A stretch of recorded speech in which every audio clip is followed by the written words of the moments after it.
आणि आजचं आमचं एक्सप्लेनर आहे ते सध्याच्या घडीला देशात काय सुरू आहे त्या संदर्भातलं. त्याबद्दलच आम्ही म्हणतोय देशात या घडीला काय सुरू आहे, त्यामुळे बघताय काय, सामील व्हा. याचाच अर्थ देशात सध्या काय सुरू आहे याबद्दल तुम्हाला संपूर्ण माहिती असायला हवी आणि त्याबद्दल तुमचं स्वतःचं मत सुद्धा असायला हवं, म्हणून हा प्रपंच. पण हे एक्सप्लेनर सुरू करण्याआधी आपण काही दृश्य पाहूया. बघा, ही दृश्य कुठली आहेत त्याची माहिती मी तुम्हाला देतो. तर ही दृश्य होती 3 महिन्यांपूर्वीची, ज्यावेळेला महापालिकेचं तिकीट वाटप सुरू होतं त्यावेळी महिलांनी केलेला हा राडा होता. हा राडा काय सांगतो तर महिला त्यांच्या राजकीय सहभागासाठी अत्यंत आग्रही आहे. महिलांचं म्हणणं होतं की आम्ही पक्षाचं काम केलं, आम्हाला तिकीट हवं आहे, आम्हाला राज्य कारभार करायचा आहे. याचा अर्थ काय तर महिला त्यांच्या राजकीय सहभागाबद्दल आता ठाम आहेत, आग्रही आहेत. निर्णय प्रक्रियेत सत्तेमध्ये येऊन त्यांना देशाचं भविष्य घडवायचं आहे, त्यांना आणखी सामर्थ्यशाली देश करायचा आहे. त्यासाठीच केंद्र सरकार आता नारी शक्ती वंदन विधेयक आणतं आणि त्यासाठीच सध्या संसदेचं 3 दिवसीय अधिवेशन सुरू आहे, विशेष अधिवेशन सुरू आहे. आणि या एक्सप्लेनरमधून आपण 3 महत्त्वाचे मुद्दे सविस्तरपणे पाहणार आहोत. पाहूयात ग्राफिक्सच्या माध्यमातून हे 3 मुद्दे कोणते आहेत. देशात या घडीला नेमकं काय सुरू आहे, तर सध्या लोकसभेत नेमकं काय सुरू आहे हा एक सगळ्यात महत्त्वाचा प्रश्न आहे. कुठल्या बिलावरून देशात सध्या गोंधळ सुरू आहे हा सुद्धा एक महत्त्वाचा प्रश्न आहे. आणि महिला आरक्षण विधेयकाचं नेमकं काय झालंय हा तिसरा महत्त्वाचा प्रश्न आहे. दरम्यान सध्या देशात काय सुरू आहे हे जाणून घेणं तुमचा हक्क आहे आणि सगळ्यात महत्त्वाचं म्हणजे आपल्या आजूबाजूला जे घडतंय त्याची माहिती सुद्धा तुम्हाला असणं अत्यंत गरजेचं आहे. कदाचित 2029 साली तुमच्या घरातली एखादी महिला आमदार किंवा खासदार होऊ शकते. ही उत्तम संधी आहे. तर आता आपण पाहूयात कुठल्या 2 बिलांभोवती देश सध्या चर्चा करतोय. पाहूयात. विधेयक क्रमांक 1 33% महिला आरक्षण विधेयक आणि विधेयक क्रमांक 2 मतदारसंघ फेररचना विधेयक, अशा या 2 विधेयकांवर सध्या संसदेमध्ये 3 दिवस चर्चा सुरू असणार आहे. उद्या त्यावर मतदान आहे आणि 1 दिवस वाढीव ठेवलेला आहे. जर हे विधेयक पास झालं नाही तर एक वाढीव दिवस असावा म्हणून. तर ही दोन्ही विधेयकं एकमेकांशी जोडलेली आहेत. म्हणजे महिलांना 33% आरक्षण द्यायचं असेल तर देशातल्या खासदारांची संख्या वाढवावी लागणार आहे आणि त्यासाठी मतदारसंघाची फेररचना करणं आवश्यक आहे.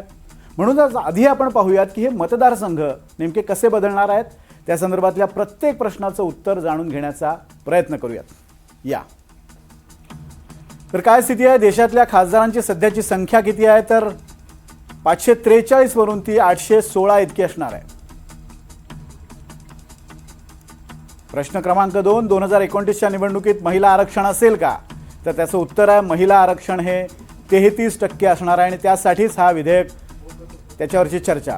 देशात महिला खासदारांची संख्या किती असेल प्रश्न क्रमांक 3 आणि त्याचं उत्तर आहे महिला खासदार हे 273 इतके असतील. प्रश्न क्रमांक 4 महिलांसाठी आरक्षण रचना कशी असेल तर प्रत्येक तिसरा मतदारसंघ हा महिलांसाठी राखीव असणार आहे. प्रश्न क्रमांक 5 बहुमतासाठी मॅजिक फिगर नव्या संसदेत किती असेल तर ती असेल 409. प्रश्न क्रमांक 6 महाराष्ट्रात किती खासदार असतील तर आता 48 ऐवजी 2029ला महाराष्ट्रातल्या खासदारांची संख्या असणार आहे 72. प्रश्न क्रमांक 7 महाराष्ट्रात किती आमदार असतील, कारण ज्या वेळेला डिलिमिटेशन होईल त्यावेळेला विधानसभा मतदारसंघाचं पण डिलिमिटेशन होणार आहे. 288 ऐवजी आता महाराष्ट्रात 432 आमदार असणार आहेत. त्यामुळे तुमच्यापैकी काही राजकीय कार्यकर्त्यांना सुद्धा नव्यानं आमदार होण्याची संधी मिळणार आहे. प्रश्न क्रमांक 8 खासदारांची ही फेररचना कोणत्या आधारावर करण्यात येणार आहे तर त्याचं उत्तर आहे 2011च्या जनगणनेच्या आधारावर.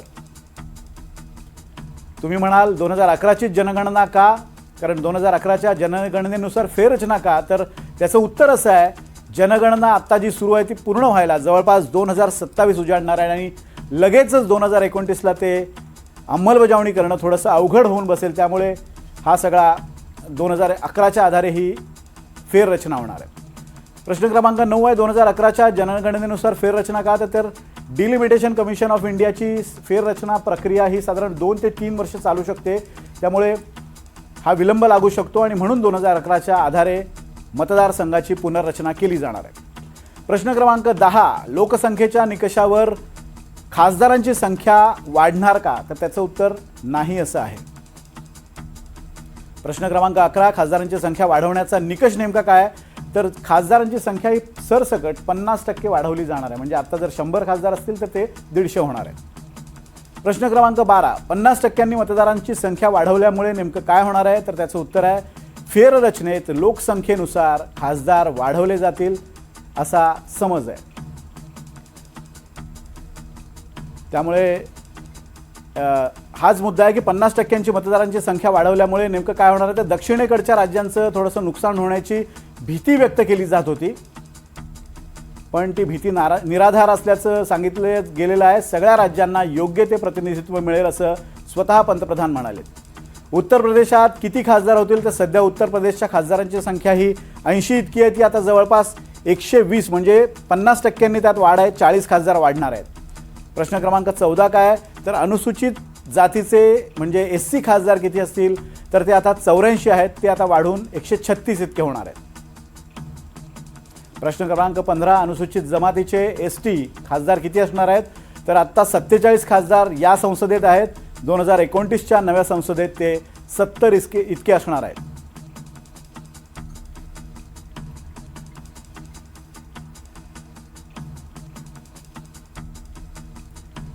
तर हा सगळा प्रकार आहे आणि यात महत्त्वाचा मुद्दा असा आहे की या सगळ्या मुद्द्यांच्या आधारे आता ही जनगणना केली जाणार आहे. त्यावरचे खुलासे करण्यासाठी स्वतः पंतप्रधानांनी एक भाषण केलेलं आहे.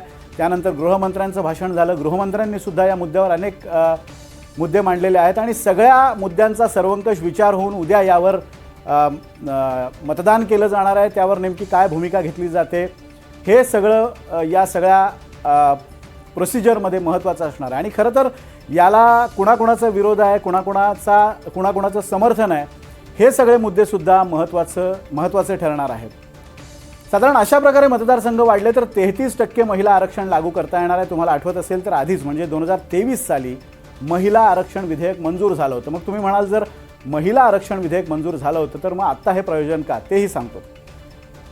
आता महिला आरक्षण विधेयकामध्ये ही दुरुस्ती करून पुन्हा एकदा विधेयक मंजूर करावं लागणार आहे का, आणि त्याचं कारण म्हणजे 2023मध्ये 33% महिला आरक्षण कायदा हा संविधानाच्या 106व्या दुरुस्तीच्या रूपात मंजूर झाला होता. मात्र त्यामध्ये महिला आरक्षण नवीन जनगणनेनंतर लागू करण्याचं प्रयोजन होतं, पण आता तसं होणार नाही कारण या जनगणनेला उशीर होतोय. म्हणून 2011च्या आधारे ही जनगणना किंवा मतदारसंघ पुनर्रचना केली जावी अशी नवीन तरतूद, अशी नवीन अमेंडमेंट या बिलामध्ये केली जाणार आहे. त्यासाठी हे विशेष अधिवेशन आहे. 2011च्या जनगणना आधारावरच ही फेररचना व्हावी असा सरकारचा प्रस्ताव आहे. विधेयकामध्ये सुधारणा गरजेची आहे असं सरकारचं मत आहे.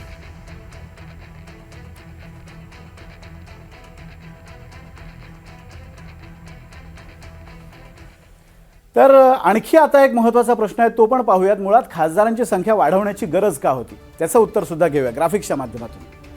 खासदारांची संख्या वाढवण्याची गरज होती कारण 1971 साली लोकसंख्या आपली होती 54 कोटी आणि त्या आधारावर हे खासदार आत्ताच्या ज्या संसदेत आहेत ते आहेत. आणि आत्ताची आपली लोकसंख्या किती आहे ते पण पहा.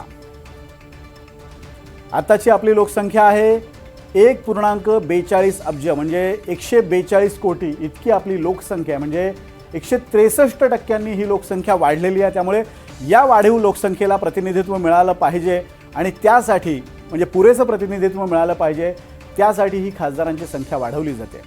सध्याच्या खासदारांची संख्या ही 1971च्या जनगणनेवर आधारित आहे.